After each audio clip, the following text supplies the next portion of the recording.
All right. Good afternoon, everybody. This is Jason Small with the AFL-CIO, and this is the Blue Collar News. So today on our show, we're continuing along the lines of these federal employees and federal layoffs that we've been hearing about, and we're trying to see where everything's sitting. So today we have a NFFE here, Local 60, and Mr. Sam Forstag. So Sam, why don't you introduce yourself and tell us what you do? Hey, Jason, thanks for having me on.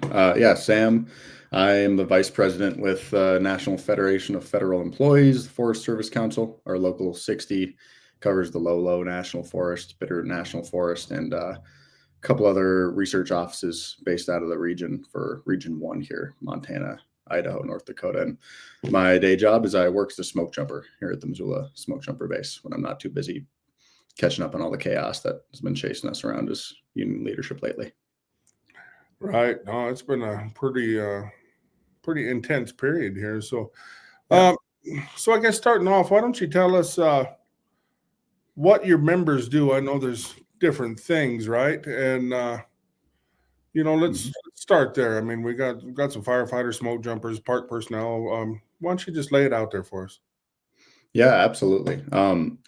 It's anything and everything that it takes to keep public lands accessible, operating, running, and to fight wildfires on public lands, to get logging permits issued, to get those permits through litigation. All of that is conducted by NFFE members or bargaining unit employees. The whole state of Montana are bargaining unit employees if they're not supervisory, generally speaking, and if they're not in the Custer Gallatin National Forest, and we're working on unionizing them, and folks over there are working on that as we speak.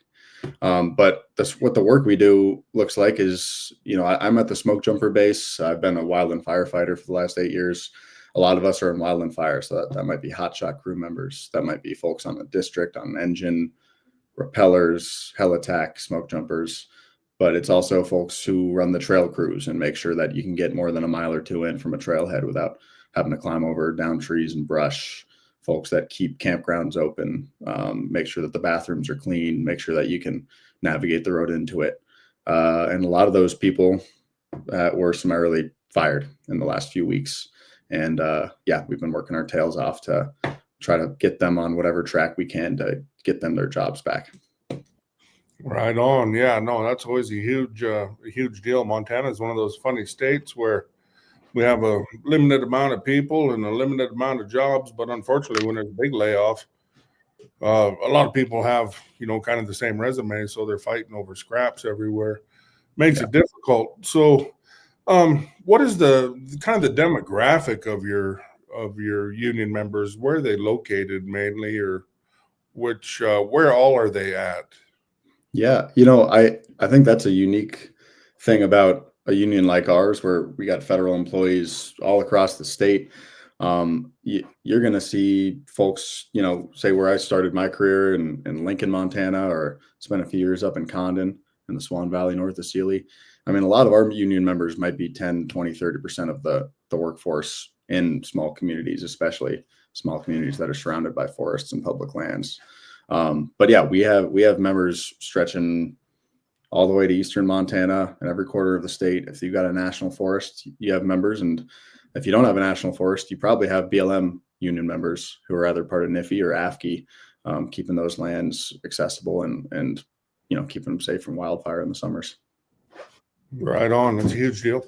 So, everybody that's probably listening today, they've seen at least something on the news about firings, layoffs, uh, reductions in force 8 months out. I mean, it runs the whole gamut, right? So, Yeah. what are your particular members looking at? Do you know any numbers or how many people have been just straight up fired or laid off? I mean, Yeah, we submitted an information request for the region asking that they give us hard numbers, hopefully by this Friday. But the initial numbers we got just for bargaining unit employees were 250 or so, or sorry, 300 or so just in Region 1. So again, that's Montana, Northern Idaho, largely. And a funny thing looking at that is about 80% of the folks that got fired just this past Valentine's Day were GS6s and below. So 80 some percent of the people that they're canning with sometimes 10 days notice or sometimes less, are people making less than $20 an hour, people out there in the field actually swinging tools, making an engine work, actually clearing those trails, the people who are doing the labor. And God, if you want to talk about a terrible way to implement efficiencies in the government, well, firing all the poorest paid, most overworked people is one terrible way to create an efficiency. And I mean, I'm going on here, but I mean, I was talking to a friend the other day.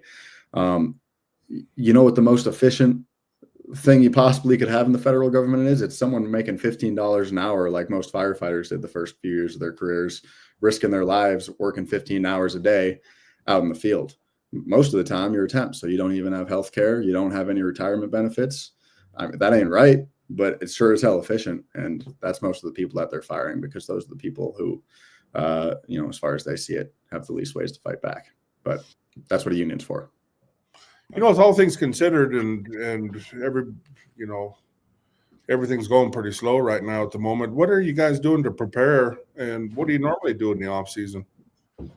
Well, at the smoke jumper base, a typical off season is a lot of sewing and manufacturing. We're self-sufficient in terms of making everything we use, from Kevlar jumpsuits to harnesses. Really everything shy of the parachute canopies themselves gets manufactured at the jump base. So typically you'd have folks working year round, sewing, repairing any damaged gear, and creating new gear for rookie classes that are incoming. But because of funding cuts this year, we didn't have money for a rookie class. So there's no rookie candidates to sew those for. And we were told that we weren't allowed to come work beyond our standard contract. So none of us were allowed to come in for the winter. So for a lot of us, that meant a slower winter season than normal, and just, you know, staying fit and exercising so we could meet the PT minimums when we got back to town. Right on. At least you're staying in shape. That's better than I can do sitting here. Looking right now, with the way things are shaking out, what do you see a foreseeable impact for fire season coming up? I mean, granted, who knows? Maybe we get a little more snow and we end up flooding till August, but that's never really the case. But what kind of impacts are we looking at?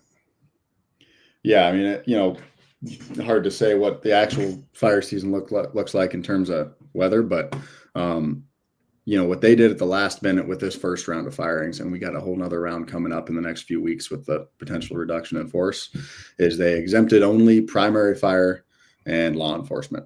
So I was still 3,400 employees across the country who got fired. But when you get on any large fire incident, so I mean, anything type 3, 2, type 1 incident, 3/4 of an organizational chart are non-operational people, not primary fire employees. Those are people who are running logistics, who are running the planning that actually gets resources ordered.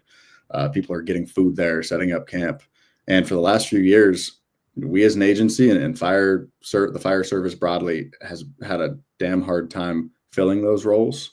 We couldn't even keep type 2 incident management teams staffed the last couple of years. It was so bad that they just got rid of type 2 and 3 incident management teams and just collapsed them into something new called a critical incident management team.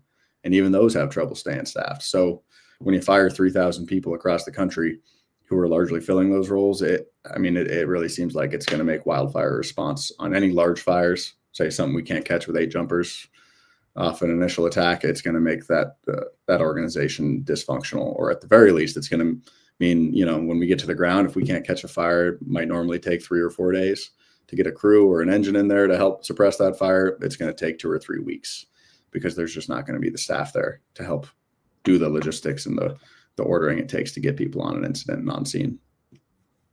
Right. So that's pretty interesting. What would you credit the normal difficulty in hiring staff on? Is it low pay, large hours, or what seems to be the problematic piece of that? I mean, just like you said, it's like you just said, and like I was saying earlier, we've got a fire service across the country, be it Forest Service or BLM, who are endemically underpaid. I'm an 8th year firefighter. I'm a smoke jumper. I jump out of planes for a living. I'm making roughly $20 an hour for doing that. Starting wage for a job like a repeller or a smoke jumper is $15 an hour. You can't compete, and you're asking people to give up their lives for an entire fire season, which, maybe that used to be 4 months. Now it's 6, 7, 8 months. and you're telling them they can make 15 or 20 bucks an hour. So the only way you can pay a mortgage is getting 1,000+ hours of overtime. It's just not sustainable. So we already had issues with, like I said, low pay, overworked people, all the stress and family issues that come with that. And now on top of that, we're telling people that they can't be certain they're going to have a job next week because we might send you a termination notice with 10 days. Wow. Right. That's an pretty incredible pay to risk ratio there. That's pathetic, really. I mean, that's tough. Yeah. Definitely tough. So with these alterations we're having now too, with the firings and layoffs, everything coming down the pipe, how do you think that's going to affect public land access for the summer? Or beginning, this summer, we're not that far off from tourist season now. So, I mean, rapidly approaching. Yeah. I mean, it's real similar to fire. Our recreation departments in the Forest Service have been underfunded for a long time and haven't had enough staff. So, you hear about trail crews. Hey, I heard about a crew up on the Flathead National Forest that typically had 14 people and they were down to 3 after last month's probationary firings. So you're just going to have trails in the Bob Marshall, any wilderness area, anywhere off a trailhead that no one's had the staff time to go in there and spend the weeks, and sweat it takes to clear those things out. So it's going to be a lot harder to navigate a trail. You're going to have to plan on it taking longer and have to plan on climbing over a lot of down brush and trees. And I'm curious if we're even going to have the staff to keep, campgrounds and trailheads open and clear so that people can get into them. Oh, wow. Yeah, that's, tourism being one of Montana's largest industries, it's kind of a bad deal we got going, I guess, huh? We're going to definitely be kind of, I don't know, it's going to run us down. Bad deal. Yeah. There anything that you can think of, any idea you have, or something you'd like to get out in the public, in the open, maybe a discussion that we're missing altogether that we should be having? Yeah, I mean, absolutely. I mean, on the point you just made, Jason, I'm real anxious to hear our congressional representatives, our senators, talk about the sort of economic impact we're going to have in a state like Montana when you're laying off hundreds or what looks like it could be thousands of federal employees. I mean, here in Western Montana, tourism is an economic driver, and people care about their public lands, and we're firing all the people who were already worked and underpaid to try to keep those lands accessible and keep them safe. That's not just going to affect federal employees. It's not just going to affect people trying to hike on those lands. It's going to affect everybody who lives anywhere near a forest or a rangeland. And I'm just hoping that our representatives are going to find a way to stand up for us and try to fix it. I really hope that we get this ironed out sooner than later. It's definitely a big blow to the state, the workers, and the general public, even at this point. I mean, outdoors is one of our greatest assets we have here, and it's not going to be a fun year watching it burn up or not having access. So very sympathetic to that. I mean, the last thing I'd say is just, Forest Service employees are just like a lot of workers across the state. We're overworked, underpaid. We don't get what we're worth. And a lot of people are doing this job because they got a sense of public service and actually caring about this job because you could go and make more money elsewhere in private industry. So, I appreciate all of you standing in solidarity with us, and fighting back against mass firings should be the absolute minimum that we're all doing together. And I hope that sometime real soon we can all refocus on actually getting people paid more so that they can live at a reasonable standard of living and keep their families well fed and well housed. And it's a sad state of affairs, but I think things are going to snap back, and it's going to snap back by us all standing together and pushing back together. Right on. Well, thank you. I guess that will kind of conclude our interview. Rock and roll. Sounds good. Thanks, Jason.